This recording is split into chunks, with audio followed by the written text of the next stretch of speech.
طلباء ہم سے کیوں بدکتے ہیں؟ جمعے کی شام کو مدرسے کا طالب علم اپنے چہرے سے پہچانا جاتا ہے، پیلا رنگ ہو چکا ہوتا ہے اس کا کہ اب جانا پڑے گا. قاری عبداللطیف صاحب ڈنڈا لے کے تیار. آپ بھی بھائی اللہ تعالیٰ کے یہاں اس کا جواب دینا ہوگا. دنیاوی تعلیمی اداروں میں بعض ادارے بہت تکلیف سے کہنا پڑتا ہے کہ اتنی شفقت سے ان اداروں میں پڑھایا جاتا ہے کہ چھٹی کے دن بچے روتے ہیں کہ آج ہم اسکول کیوں نہیں جا رہے. میں نے اپنا رب کا قرآن پڑھانا ہے، میں جلاد بنا بیٹھا ہوں. میری حرکت سے، میری شدت سے، اور میں اپنے خیال میں بڑا نیکی کا کام کر رہا ہوں. اور سلام ہے ان ماؤں کو جو بچے کو دوبارہ یہ کہہ کے بھیجتی ہیں کہ بیٹا جہاں جہاں پہ وہ چھڑی کا نشان ہے وہاں وہاں دوزخ کی آگ حرام ہے. ہمارا کیا بنے گا؟ کراچی میں ایک صاحب تھے جو منکر حدیث تھے، بہت بڑے عالم تھے اور حدیث پاک کا انکار کرنے لگے تھے. تو استاد محترم حضرت مولانا مفتی نظام الدین صاحب شامزی رحمۃ اللہ علیہ کی خدمت میں جب مجھے ان کا پتہ چلا تو میں نے ان کا تذکرہ کیا. تو انہوں نے فرمایا کہ یہ صاحب منکر حدیث ہو گئے ہیں، اور انہوں نے فرمایا کہ اس کا سبب یہ ہے کہ ان کے والد صاحب بچوں کو پڑھاتے تھے اور بہت زیادہ مارتے تھے. اس کا یہ وبال پڑا ہے کہ یہ ان کی اولاد محروم ہو گئی.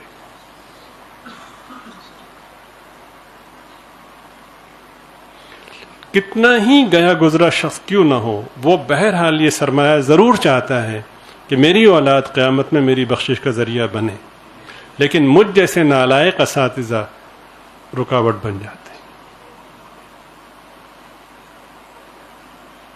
دیکھیں نا کتنا فرق ہے. اب ہمارے ہاں ایسا ہوتا تو ہم نے مذاق اڑا، وہ دیکھو یہ رکوع میں جا کے چل رہا تھا، ادھر مولانا عثمان صاحب نے قہقہ لگانا تھا، مولانا عبدالغفار صاحب نے قہقہ لگانا تھا، مولانا طہا صاحب نے، کیا بھائی دیکھو یہ رکوع میں چل رہا تھا.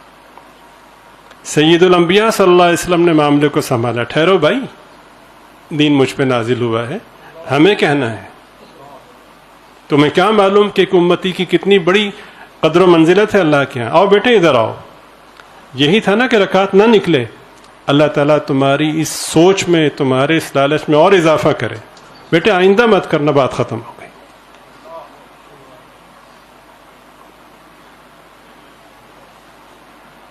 مومن کی کتنی عزت اور کتنی عظمت ہے.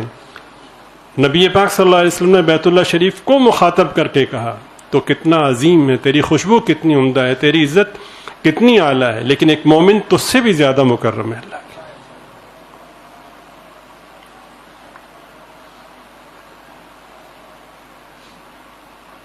کیسے ہم نظر انداز کر سکتے ہیں کسی کو؟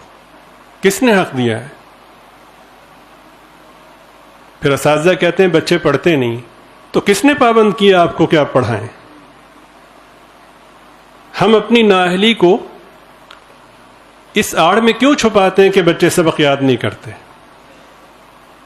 بچے ہمارے طالب علم نہیں، ہمارے گھریلو ملازم ہیں. ہم ان کو ملازم کے طور پر رکھتے ہیں. وہ مار سے بچنے کے لیے، ڈانٹ ڈپٹ سے بچنے کے لیے مجبوراً ہمارا کام کرتے ہیں. اس کا بھی اللہ تعالیٰ کے ہاں جواب دینا ہوگا.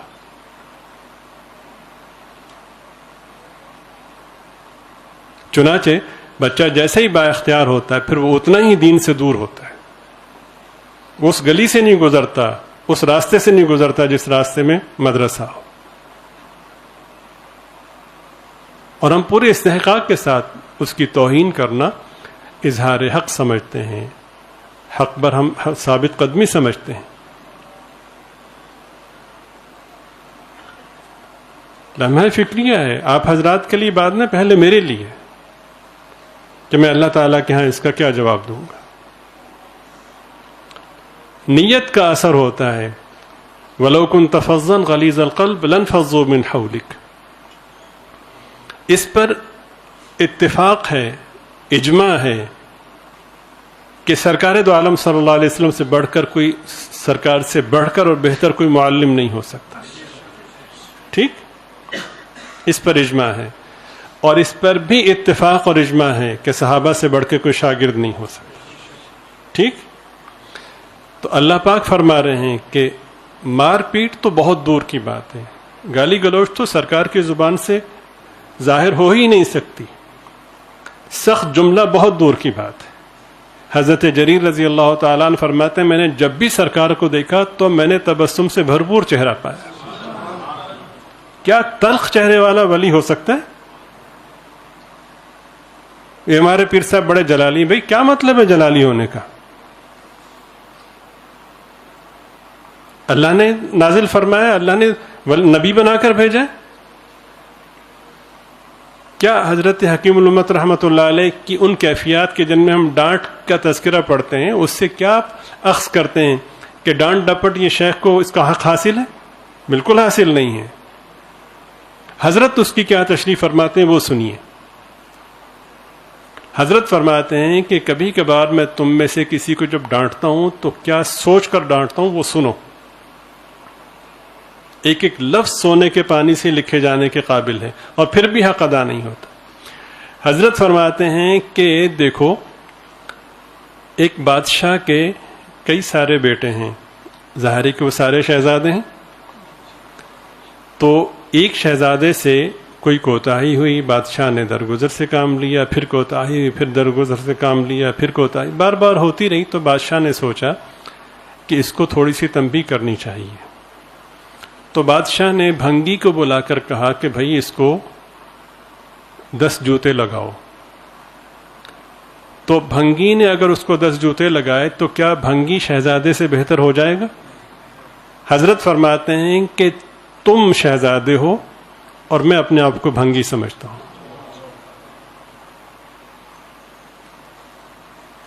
بولیے، یہاں تو آوے کا آوے بگڑا ہوا ہے۔ حضرت والا بہت جلالی ہیں، یہ کیسے حضرت والا؟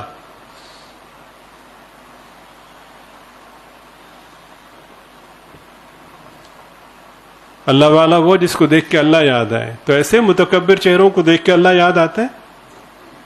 ایک شخص خانقاہ میں جا کر مایوس ہو کر لوٹے تو یہ علامت ہے اس بات کی کہ خانقاہ خیر کی طرف نہیں ہے۔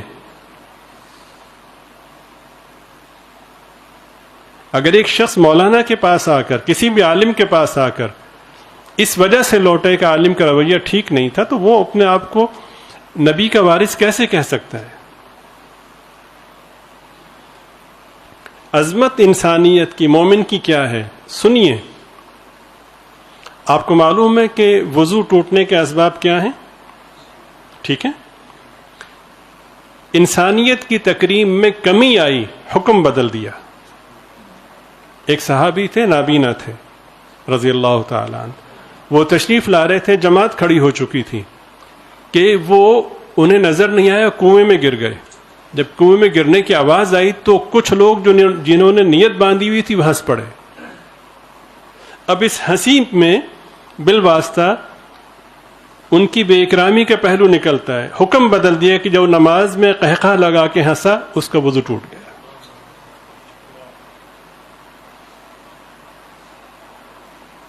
حضرت تھانوی سے بڑے ہیں ہم؟ کیا کبھی سوچا ہے کہ اپنے آپ کو عوام الناس کے مقابلے میں بھنگی سمجھیں؟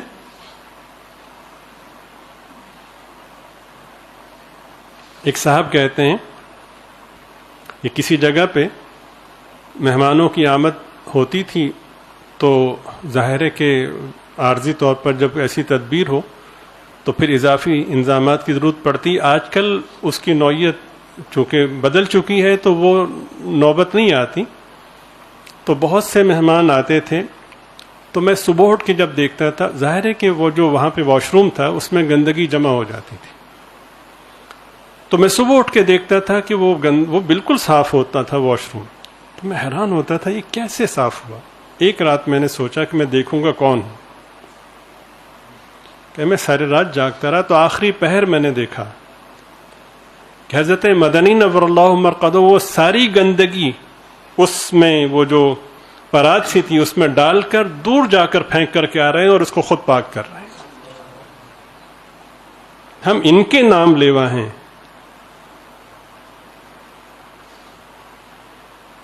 کبھی ان کی عظمت کا تصور کیا ہے؟ اس کے اسباب پہ غور کیا ہے کبھی؟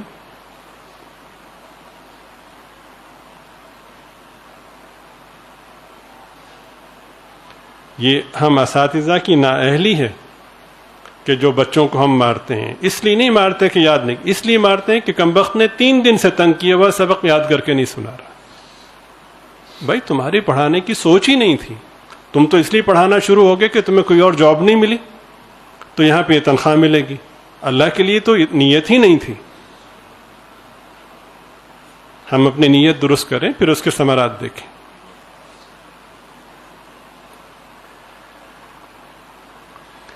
تو تلخی اور سختی تو بہت دور رہی. اللہ پاک فرماتے ہیں کہ اگر 2 چیزیں ہو گئیں, ایک یہ کہ دل میں سختی ہو گئی, سختی دل میں نرمی کے بجائے سختی کی کیفیت ہو گئی, اور دوسرا یہ پہلی یہ ہے کہ چہرے پر پیشانی پر ناگواری کی شکن آ گئی, اور دوسرا یہ ہے کہ دل میں سختی کی کیفیت آ گئی. اگر یہ 2 چیزیں آ گئیں تو یہ کائنات کی سب سے عظیم ترین جماعت, جن سے بہتر اس کائنات میں شاگرد نہیں ہو سکتے, اگر یہ 2 کیفیتیں آ گئیں تو یہ سارے کے سارے آپ کے پاس سے بھاگ جائیں گے.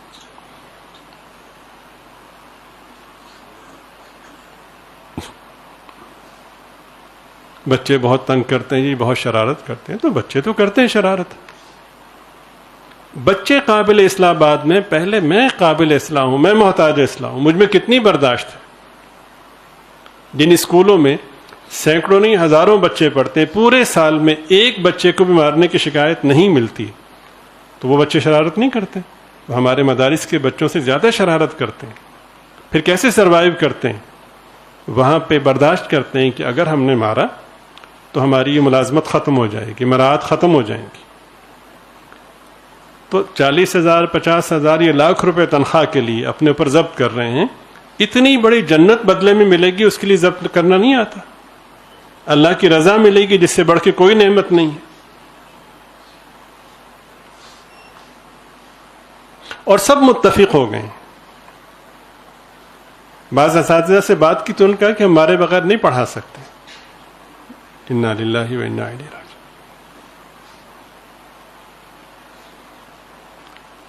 معمولی سے معمولی درجے کی تدریس کے لیے ایک نظام ہوا کرتا ہے, تربیت ہوا کرتی ہے, اور اس کے مختلف اصول اور ضابطے سکھائے جاتے ہیں. بدقسمتی یہ ہے کہ یہاں پر ایسا نہیں ہے. اور دوسری بدقسمتی یہ ہے کہ کوئی اور کام نہیں ملا تھا, چلو پڑھا لیں. نہیں, یہ اتنا گیا گزرا نہیں ہے. اللہ تعالیٰ کا دین ہے, اللہ تعالیٰ کا پاک کلام ہے. تو خیر, اللہ تعالیٰ ہم سب کو معاف فرمائیں.